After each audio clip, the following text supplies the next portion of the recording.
I have some booms for you today. Booms relating to the world of global public health and specifically related to the pandemic. By the end, I'm sure you'll see why we call it plandemic. I've already done videos about this, I know, but this is all new information and I haven't seen some of this covered anywhere.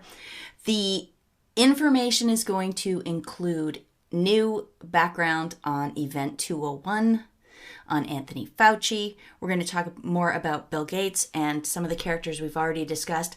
But what is being revealed, not just by myself, but tons of excellent research out there. What is being revealed, in my opinion, is that the world of global public health in general, is run like a mafia. It's like there's a Don somewhere and he's got all these families that go by NGO names, that go by world body names. These are like mafia families. And they're using money laundering and extortion and a kind of a protection racket scheme to cripple nation states and at the same time, of course, enrich themselves. So that's where we're going today. And like I say, boom, boom, boom. I believe there's some really shocking information in here. The only way I know how to tell this story to you is to kind of go through how I discovered it. And so the first thing that led me to what I'm going to cover today was this. I don't know if you caught this thing. It was a 2.5 hour long telethon sort of thing. This pledging event, they called it, hosted by Ursula von der Leyen, the president of the EU. Over the course of this 2.5 hours, they had a whole string of world leaders that sounded like they were reading hostage notes, that they were given a script and they had to read this thing to the camera and give up, in the end, $8 billion of taxpayer money, all told from all of their citizens. So you and I are paying for this thing. Just listen to a select few world leaders and what it sounded like to listen to them. Better diagnostics, treatments, and a safe and effective vaccine. COVID-19 diagnostics, therapeutics, and vaccines. Largement du développement et du déploiement rapide de diagnostics, vaccins et traitements efficaces. Universal access to vaccination, treatment, and diagnostics. Equitable access to new COVID diagnostics, therapeutics, and vaccine. We must all work together on improving diagnostics, accelerating therapies, and ultimately developing a vaccine. We need to make vaccines, treatment, and diagnostics accessible to everyone. Vaccines, treatments, and diagnosis will be the most effective way to do it. We need new diagnostics, vaccines, treatments, and an equal distribution to all. On equitable access to diagnostics, treatments, and vaccines. And affordability of the vaccines, therapeutics, and diagnostics. In order to develop adequate treatments and vaccine. I don't know about you, but that was embarrassing for me to hear them back to back saying basically the same thing that they were obviously told to say by somebody. The question is, who is that somebody? Where is this money that's being pledged going? Well, I do have an answer for you for that. I'll get to that a little later. But the interesting thing about this pledging event was that in addition to the world leaders, Ursula von der Leyen also had on testimonials from the people who are going to be benefiting from this. And here's Ursula von der Leyen, just really quickly, introducing each one of them so you get to familiarize yourselves with the names of the organizations. For the World Health Organization, Director General Dr. Tedros. And now we move on to the World Bank, the World Economic Forum. For the International Federation of Pharmaceutical Manufacturers, the Bill and Melinda Gates Foundation. For Gavi, the Vaccines Alliance. For the Coalition for Epidemic Preparedness Innovations, CEPI. Without you, Victor, my friend, all this would not have happened. I'm Victor Zhao, President of the U.S. National Academy of Medicine and a board member of GPMB, the Global Preparedness Monitoring Board. The one that set me off on this journey today was the very last one there. Victor Zhao. Victor Zhao, who they said was president of the National Academy of Medicine and a board member of the Global Preparedness Monitoring Board. And I thought to myself, I've never heard of the monitoring board, but why would she say, "Without you, Victor, my friend, all this would not have happened"? So I thought it's worth a look into Victor Zhao's background. So that's what we're going to start with. Victor Zhao, first of all, he was born in China, and I'm sorry, but in today's day and age, when we understand subversion and we understand how China has slowly compromised the United States, it's significant, in my opinion, that Victor Zhao was born in China and that his father owned a chemical manufacturing company. Well, chemical manufacturing, that is big pharma. Most people, I guess, well, I don't know. I used to think of chemical manufacturing as chemicals. I didn't put it together that it was drugs and poisons and insecticides and things like that. But that's what it is. So that's Victor Zhao's family. He's also married to a very progressive, I think, Jewish woman, which I'm only mentioning because he's won awards from the Jewish community, so he's very well supported there as well. But listen to just some of the things Victor Zhao does and did. President of the U.S. National Academy of Medicine, serves as vice chair of the U.S. National Research Council. He's Chancellor Emeritus and James B. Duke Professor of Medicine at Duke.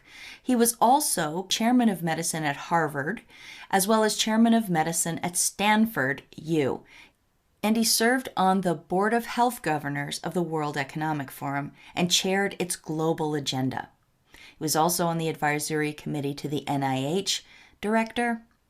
And that's significant because Anthony Fauci at the NIAID is in the National Institute of Health as well. And there's so much more that isn't listed in that 2018 biography that I just showed you. So one of the things they talked about was that he is chairman of NAM, the National Academy of Medicine. Just get a load of this logo, by the way. I know medicine is associated with a snake, but it's usually on the caduceus. To remove it from that is a little odd.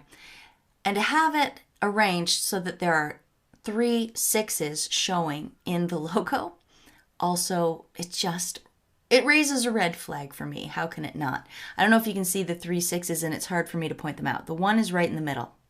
You can see that one. Then there's like a big one that is the whole outside, like that.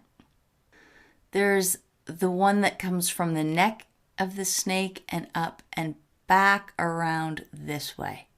Victor appeared at a nurses' conference, and instead of me reading this to you, why don't I let you watch the clip? So as of July 1, 2014, we reconstituted the National Academies so that the IOM is now a National Academy itself, hence called the National Academy of Medicine. Although we call National Academy of Medicine, I don't want you to have this name fool you to think we only focus on medicine. We are about health. It's a much broader mission. And I want to make sure you get that message. There are many different reasons why we use this name for internal purposes, and etc. The second is to create reports that these recommendations are our recommendations, and frequently, because our work is also commissioned by Congress, by U.S. government, and by global governments, they are the recommendation for policy, for legislation, for law, etc. Did you notice that he tells them not to be confused by the name? And he said, we use that name for a lot of reasons. It almost is like we need to keep up credibility. We need to keep up appearances. The National Academy of Medicine, which was founded by an act of Congress, is no longer part of the government. Here is how the National Academy of Medicine gets its funding now. From these foundations. Of note, the Bill and Melinda Gates Foundation, the Wellcome Trust, the Rockefeller Foundation, the U.S. State Department through the USAID, And the World Economic Forum, you will notice, is part of the oversight group. Some of these double up. The Wellcome Trust is part of the oversight group. The Rockefeller is part of the oversight group. To me, when I discovered that, that was a boom. The National Academy of Medicine is actually a 501c3 organization, a foundation, and it's funded by other foundations. And it just so happens it's funded by some of the usual suspects. I mean, just for your reference and records, here is a graphic. All right, the other thing that they said that he was part of is this GPMB, Global Preparedness Monitoring Board, and I was very curious about that as well. It turns out you don't even need to look hard. The GPMB is the World Health Organization and World Bank. You can see it's co-convened in May 2018 by the World Bank Group and the World Health Organization. So it just made itself a seemingly independent organization. So when the public hears it, they're not going to think, oh, that's the World Health Organization again? That's the World Bank again? God, they do a lot of stuff. No. It's a front organization, isn't it? I mean, they don't hide it, but you have to go looking for it to find it. The funders of the GPMB are the Bill and Melinda Gates Foundation, the Wellcome Trust, Germany, and this NGO called Resolve to Save Lives, which is run by a guy called Tom Frieden, who is the former head of the CDC and the former New York Health Commissioner. He also worked on Bloomberg Philanthropies. We're not going to talk very much about him today. That's left for another dig. On the GPMB website, we see that they had commissioned several organizations to write them reports about global health. And those organizations are down here: Red Cross, Johns Hopkins, Chatham House, Wellcome. And believe it or not, they even asked themselves, the World Bank and the World Health Organization, to write these reports. Down here, they specifically thank a guy called Tim Evans, and we're going to get to him in a minute. Just remember that they said that. Here's the reports that resulted from this commissioning. I just want to draw your attention to this particular one, which was written by the Independent Oversight Committee for the WHO Health Emergencies Program. The title of it is From Never Again to the New Normal. That's kind of creepy, because aren't they constantly saying that to us right now? The new normal, the new normal. And that report was written before this one, which came out in September 2019. I know that because this report, written by the GPMB, took the results of all of these and then made sort of a synopsis document here. I'm going to give you now a very quick look at their 7 most important points that came out of all of those reports. You're going to love it. The GPMB says 7 urgent actions to prepare the world for health emergencies. They must prioritize and dedicate domestic resources and recurrent spending for preparedness towards the Sustainable Development Goals. That's point 1 of what the GPMB wants, and what all those other 7 organizations recommended as well. Remember that. So here's points 2 and 3. Countries and regional organizations must lead by example and follow through on their political and funding commitments. They must build strong systems. This is point number 3. The heads of government must use a whole of government and whole of society approach. They must prioritize community involvement in all preparedness efforts, building trust and engaging multiple stakeholders. I don't like this whole of government plus whole of society approach to preparedness, because what does that sound like? That sounds like totalitarianism. And isn't that what it feels like we're living under today, with everybody get out at 8 o'clock and clap? Oh, clap and show your commitment to our preparedness efforts or our response efforts. Wear the mask or else you're a pariah. Snitch on your neighbors if they're not doing what they're supposed to do. Yeah, it reminds me of what we're going through today a lot. Here's points 4 and 5, which also have to do with funding. They must ensure adequate investment in developing innovative vaccines and therapeutics. and more financing.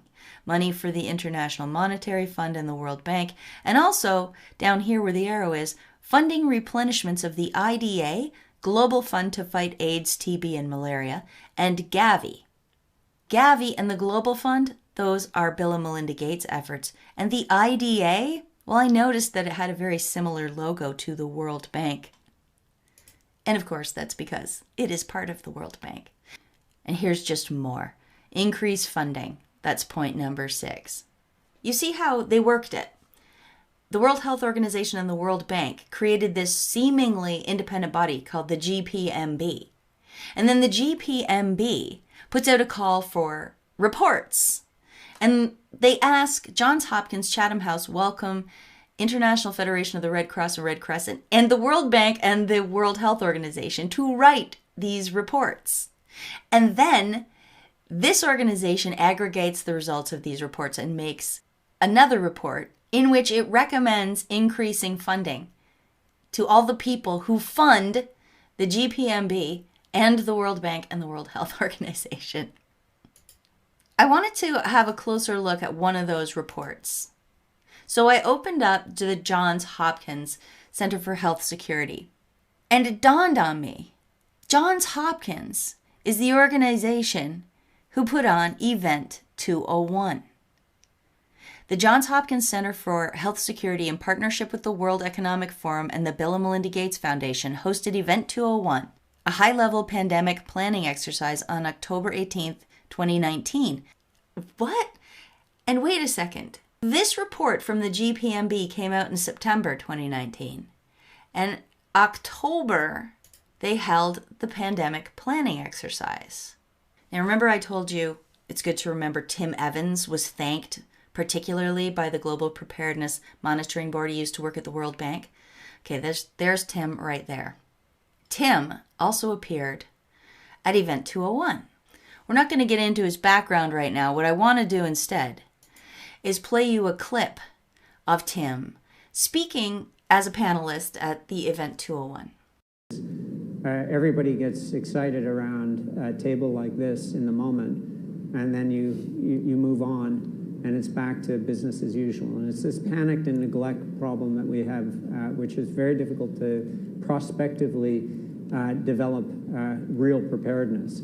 So I think there should be somewhere, maybe it's out of the GPMB, and a number of people here are the Global Preparedness Monitoring Board. The GPMB is the World Health Organization and World Bank. When the public hears it, they're not going to think, oh, that's the World Health Organization again? That's the World Bank again? It's a front organization. There should be a time-bound plan with very clear targets with respect to what would constitute a new level of global preparedness. And we should look at what's required to get that financed, but that it has some real accountability to agents that lie behind or are advocating for stronger global governance. What was his main point? We need to get that financed. To get that financed, he said. He laments the fact that they do these planning things, but because there's never pandemics, people don't tend to follow through on their funding. So they need something that's going to get this financed for once, he says, right? In October 2019, Tim Evans of the World Bank, that was his main concern. And you saw that Bill and Melinda Gates were sponsors of that project, Event 201, and all the reports that went into it. This writer on May 2nd wonders why Bill Gates is denying Event 201. Now, it's not like Bill Gates was asked about Event 201 and then said, no, I know nothing about this, it never happened. But what he did say was, on April 12th, 2020, Bill Gates said in an interview to the BBC, quote, now here we are, we didn't simulate this, we didn't practice, so both the health policies and economic policies, we find ourselves in uncharted territory.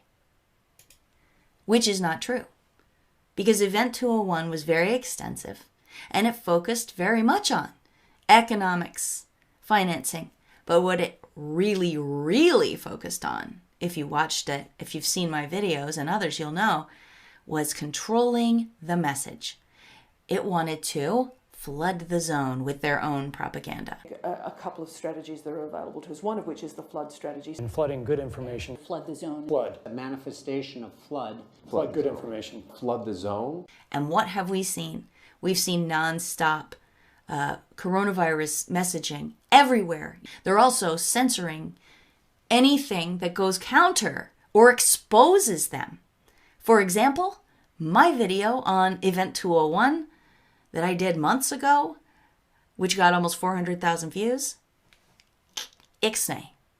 They're also trying really hard to censor Judy Mikovits's anything she does. They try to censor it because she's exposing Dr. Anthony Fauci for the fraud that he is. Now, why would Bill Gates want to deny Event 201? Well, maybe because if you look at it, you'll see that the guy from the Bill and Melinda Gates Foundation, there he is right there. You want to look at the Event 201 players? Christopher Elias, along with Timothy Evans and many others. Chris Elias, he is the face of the Bill and Melinda Gates Foundation. I thought to myself, while I'm looking at board members, let's look at the board members of the GPMB, the Global Preparedness Monitoring Board, who we now know was involved in the background setup of Event 201. Let's look at the board. Well, there's Victor Zhao, there's Chris Elias again, and there's Jeremy Farrar. Hang on. There's Jeremy Farrar. Wow, I'm starting to see a massive pattern emerge, aren't you? And this guy, George Gao, he was also at the Event 201 as one of the players. And he is from China's CDC, China's Center for Disease Control. But you notice, I blacked one of the people out. I redacted them. And that's because I want you to have been fully prepared for the boom. Are you ready? Who lies behind the redaction? Anthony Fauci.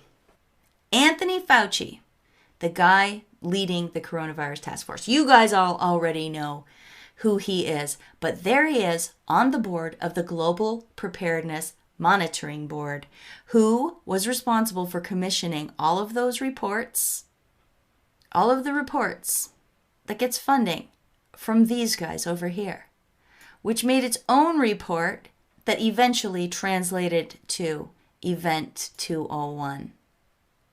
There he is there with all the usual suspects. Boom. All right.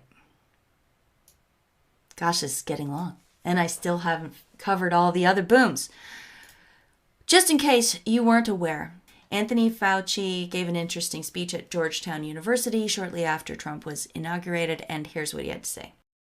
I thought I would bring that perspective to the topic today, is the issue of pandemic preparedness. And if there's one message that I want to leave with you today, based on my experience, and you'll see that in a moment, is that there is no question that there will be a challenge to the coming administration in the arena of infectious diseases, both chronic infectious diseases in the sense of already ongoing disease, and we have certainly a large burden of that, but also there will be a surprise outbreak. And He had no doubt that there would be a surprise pandemic. How can you have no doubt that there will be a surprise? It's a contradiction in terms. But yeah, isn't that very interesting? And just let me add this little part. So from my own personal experiences, why I can say with some confidence that history tells us that we will definitely get surprised in the next few years. So it all started for me when I became director of NIAID, and that was in 1984. And I had my graphics people do a sort of a map of the United States of America, and I put on the map this new emerging infectious disease, which is HIV/AIDS. And I take that map, and one way or another, every single time I testify before the Congress, particularly for my budget, almost always for my budget, and I talk about global health and emerging infectious diseases, I add one, sometimes two, sometimes three, either new diseases or re-emerging diseases. He's kind of just laying it bare right there. Every time he had to go up in front of Congress for his budget, he would just add in infectious diseases onto his map. Yeah, that works, I guess, Anthony? It shows that he doesn't even see what we see when we hear him say that. And just another little bit about Anthony Fauci before we move on. He was at the Bill and Melinda Gates Global Grand Challenges Scientific Board. He was on their board from 2003 to 2010, directly for Bill and Melinda Gates, for 7 years. That was a little while back, but they obviously have a tight relationship. And we find along the way that in addition to Victor Zhao, we also have Anthony Fauci as a board member of this organization. And in the end, we're going to see more connections. So let's keep going. Now remember, this all started because I was looking at this coronavirus global pledging event, and I wanted to know more about Dr. Victor Zhao. We already know quite a bit about him, but there's more you don't know. He also is on the board of this organization called Research America.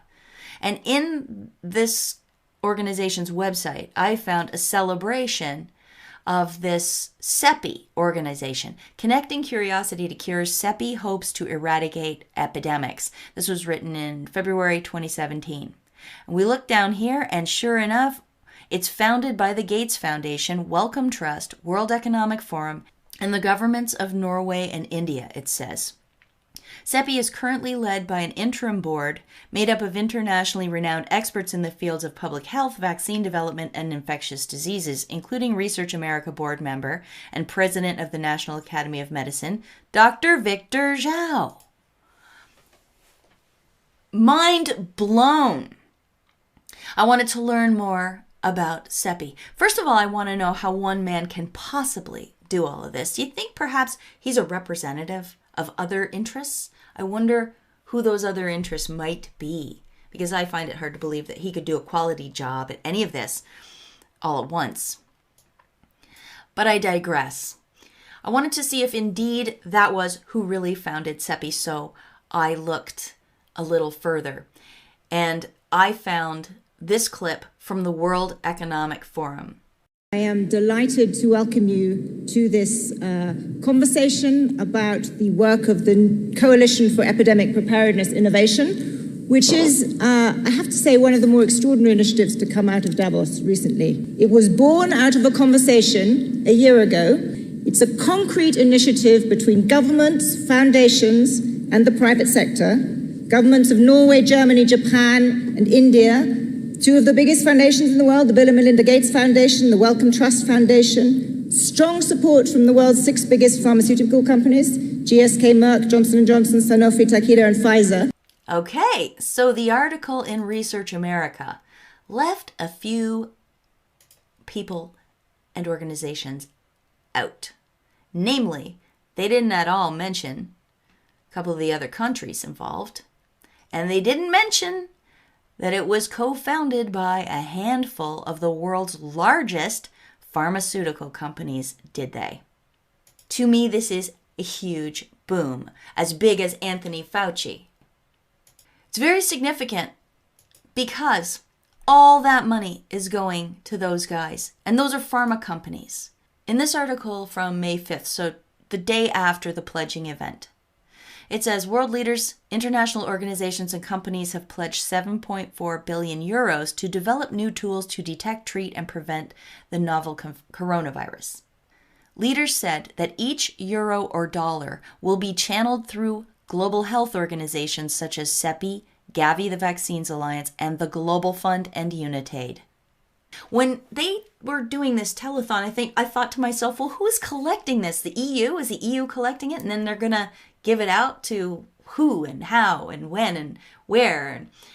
No, it turns out that those organizations are the ones that's going to collect the money, and then they're going to give it out. Oh, right. Are they? So, when Melinda Gates appeared in her condescending, surreal testimonial on that coronavirus pledging event and said this. By combining the world's expertise and brain power and resources, we can attack this disease in the way it's attacking us globally.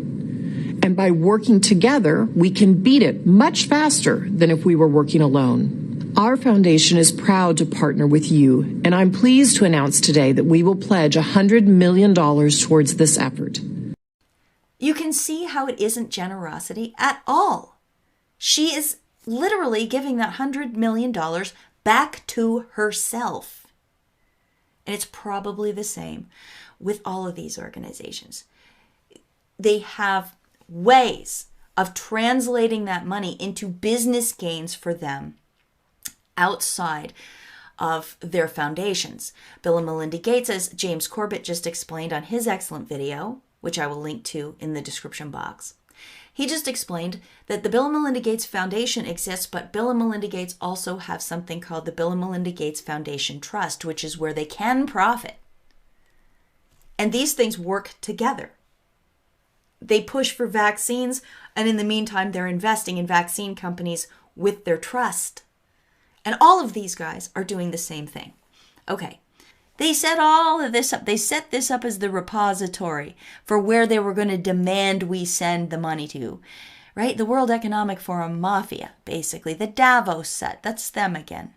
And then they make this whole sham, pretending there's a whole bunch of different organizations involved, but really it's all just them again, to write reports, which then produces a pandemic planning event where all they really focus on is controlling the message and getting finance. Get this financed. To get that financed. Then what happens? Boom! A real coronavirus pandemic happens. Really? Incredible. It's basically like protection money racket. When the mafia comes swinging into town and they go into the new, they go into the pizza parlor and they say, there's a problem around here with your windows getting smashed out. We can help you with that. We can make sure your windows don't get smashed out. And the person says, the pizza parlor owner says, there's no problem. I've never seen anybody's windows get smashed out. And that night after he locks up, sure enough, his windows get smashed out. And now he wishes he had have paid the protection money, right? So this allows them to now say, well, country leaders, we tried to warn you. We tried to get you to pay up before, but now look what's happened. Now everybody's dying in all the hospitals. Now our economies are going in the toilet. Please give us the money now, or it's just going to get worse. And aren't they saying that? It's just going to get worse. This is the new normal. Funny enough, the title of one of the reports that the Global Preparedness Monitoring Board commissioned. Isn't that a coincidence? And sure enough, our leaders are turning tail and ponying up the dough. All right, I have one more little element of this video to share with you relating back to who is Victor Zhao. Do you remember this? I did this video a while back, a couple weeks ago. Beware the contact tracers. And in this video, it showed Clintons, Bill Clinton and Chelsea Clinton, interviewing various people and they were talking about how anyone that tests positive with COVID-19 is going to be called up by an army of contact tracers who are going to quiz them on who they'd talked to and where they'd been. And then they were going to call those people and warn them, you might have been exposed to COVID-19, right? Remember that whole racket? And now we're hearing more and more about it on the news, by the way. Some states are going full throttle with this thing. All right, so this woman that Chelsea Clinton was talking to, her name is Ophelia Dahl, and her organization is called Partners in Health. They were one of the ones that was already hiring contact tracers. They'd already hired 1,000 of them, and they wanted more. Well, it turns out Victor Zhao has a connection back to this. Here he is appearing at McGill University, his alma mater, with his wife, giving a speech because they're opening a new institute there. It's called the School of Population and Global Health. They're starting to really show their eugenics at this point when they're going to put population right in the title, if you ask me. The guest, along with the Zhaos, was a guy called Paul Farmer. And Paul Farmer, as I discussed in my contact tracer video here, is another partner in Partners in Health. He works directly at the same level as Ophelia Dahl, and those two have known each other for years, and so have the Zhaos. Listen to this short clip. And one thing I would like to say that we've known Paul Farmer for quite some time. I remember not only meeting Paul many years ago, working with him, but 2004, when I was just arrived at Duke as chancellor, a freshman, he came to Duke. You know, he is a Duke alumnus. So there you go. But I'm not done. I don't know if you noticed when I showed you Tim Evans's bio earlier. Did you catch one of the highlighted words? McGill. Timothy Evans joined McGill University in September 2019 as the inaugural director and associate dean of the School of Population and Global Health. You're kidding! You're kidding! The gang's all there. I'm going to give you a screen grab that you can have for posterity, but it doesn't explain too much. There's just too many arrows necessary. Here's the shape of it. You can see how many times these faces repeat. The list of who benefits is the same list as the people setting policy and the people pressuring governments to pledge our taxpayer money for their plandemic. Oh yeah, that reminds me. Another little interesting bit from this report commissioned by the Global Preparedness Monitoring Board. It says that their progress indicators by September 2020 would include the United Nations, including the World Health Organization, conducting at least 2 system-wide training and simulation exercises, including one covering the deliberate release of a lethal respiratory pathogen. Boom? Is this all fake? Is this a system-wide training and simulation exercise by the WHO and the United Nations? Is that what this is? And if it is, are we in for another one? Because they said they want at least 2. Could that be why Anthony Fauci was so certain there was going to be a surprise outbreak? Ask yourself how anybody's certain of a surprise. And what about this? U.S. could be in for a bad fall and a bad winter. A second round of the coronavirus is inevitable, says Anthony Fauci. Yeah, well, that would help them, wouldn't it? And it would be true to their plan, put out by the Global Preparedness Monitoring Board that we know Anthony Fauci is a board member of. All right, guys. I'm going to stop talking now. I hope you enjoyed this video. I hope you could follow it.